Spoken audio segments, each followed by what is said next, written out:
ہم سے غلطی ہوئی کہ ہم ٹکڑوں میں بٹ گئے، ہم گروہوں میں بٹ گئے، اور اس کا نتیجہ کیا ہے؟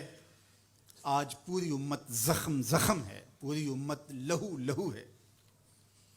کہا تمہاری ہوا اکھڑ جائے گی اگر تم نے اللہ کی رسی کو چھوڑ دیا، تم نے رسول کے دامن کو ترک کر دیا، تم گروہی تقسیمات پہ یقین رکھنے لگے، تم نے 1.5 اینٹ کی مسجد کھڑی کر لی، تم تقسیم در تقسیم کے عمل سے گزرتے رہے، تم امت سے فرقوں سے جماعتیں، جماعتوں سے لابیاں، اور لڑکتے لڑکتے تم ٹکڑے ٹکڑے ہو گئے، تم کرچی کرچی ہو گئے۔ وَكَذَلِكَ جَعَلْنَاكُمْ أُمَّةً، ہم نے تو امت بنایا تھا تمہیں، تم نے اپنے آپ کو بانٹ لیا، تم ایک دوسرے کا گریبان نوچنے لگے، تم ایک دوسرے کے جبے پھاڑنے لگے، تم ایک دوسرے کے لیے نفرتوں کے بیج بونے لگے، تمہاری زبانیں انگارے اگلنے لگیں، تم منبر و محراب کے تقدس کو پامال کرنے لگے، تم خواہشات کے غلام بن گئے، تم آرزوؤں کے نوکر بن گئے، تم اپنے نفس کی غلامی میں آ گئے۔ تم تو غلام تھے آمنہ کے لال کے، تم نے کب سے نفس کی غلامی اختیار کر لی، تم کب سے خواہش کے نوکر بن گئے، تم کب سے نفس کے بندے بن گئے۔ تم نے امت بننا ہے، تم نے رسول اللہ کا غلام بننا ہے۔ تمہارا لب و لہجہ بتائے ہم حضور کی امتی ہیں، تمہارا طرز زندگی بتائے تم حضور کی امتی ہو۔ تم ترازو پہ کچھ تول رہے ہو تو لوگ دوسری طرف بھی منہ کر کے کھڑے ہو جائیں، یہ غلط نہیں تول سکتا، یہ امت رسول ہے۔ تم بول رہے ہو، لوگوں کو یقین ہو کہ یہ جھوٹ نہیں بول سکتا، یہ رسول اللہ کا امتی ہے۔ تمہاری وحدت، تمہارا زور ہے، تمہاری طاقت ہے، تمہاری توانائی ہے۔ تو فرمایا وَكَذَلِكَ جَعَلْنَاكُمْ أُمَّةً، ہم نے تو امت بنایا تھا تمہیں۔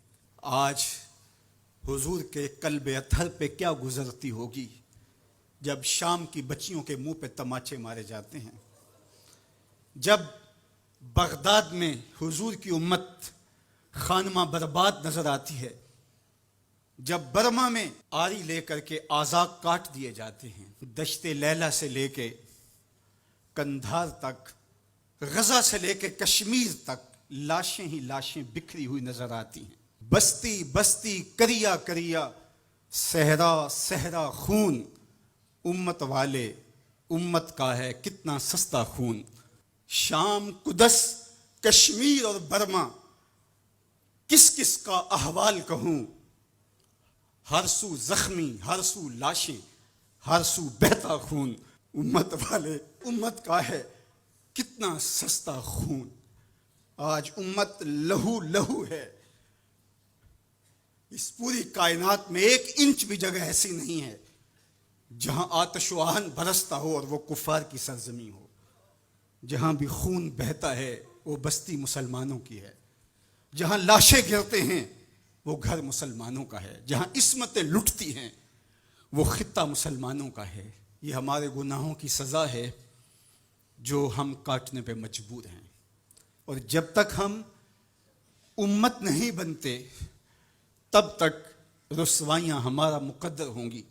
قوت عشق سے جب دہر میں اجالا نہیں ہوتا تو پستیوں کو بلندیوں سے بدلنے کا قرینہ آپ نہیں سیکھ سکتے۔